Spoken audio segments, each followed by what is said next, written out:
Another scrap of time. Gee, did your friend Patsy ever eat at the monkey bar? Aggie asked her grandmother.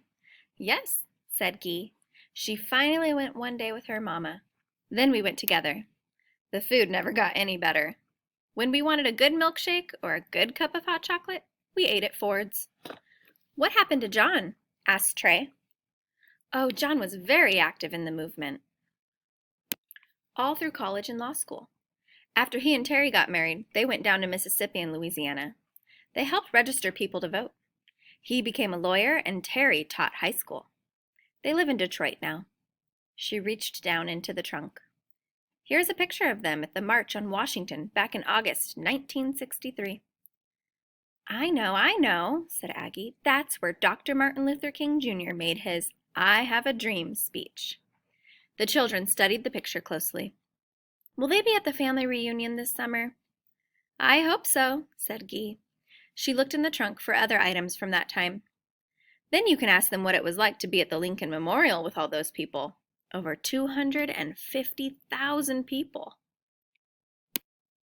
Did Aunt Mitty and Uncle Big John ever change their minds? Trey asked. Not right away, said Gee, looking in the old trunk.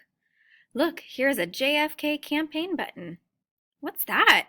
Trey asked. JFK are the initials of John Fitzgerald Kennedy. He ran for president and won in 1960. He was young and he had a lot of good ideas.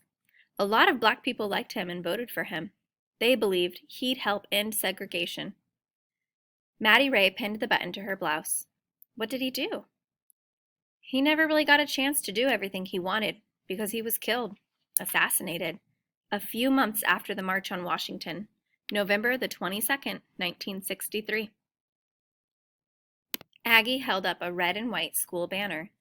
This is your high school, right? Gee smiled and nodded. Pearl High School in Nashville. It was still segregated when I went there. Now, whites and blacks attend school together all over Nashville, including Pearl Cohen. Gee found her old library card, a Tennessee State yearbook, and 2 ticket stubs from the Paramount Theater. I remember when the Paramount first allowed African Americans to come in the front door. Before then, we had to use an alley door and go up to the balcony.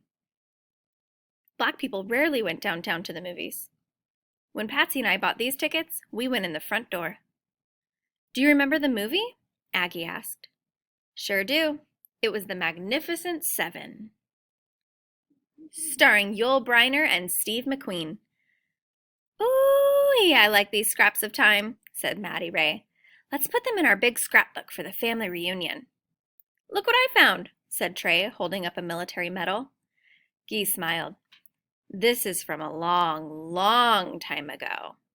It's something that belonged to my great-grandfather. He fought in the Civil War. Will you tell us about him? Yes. I promise to tell you that story the next time we're together.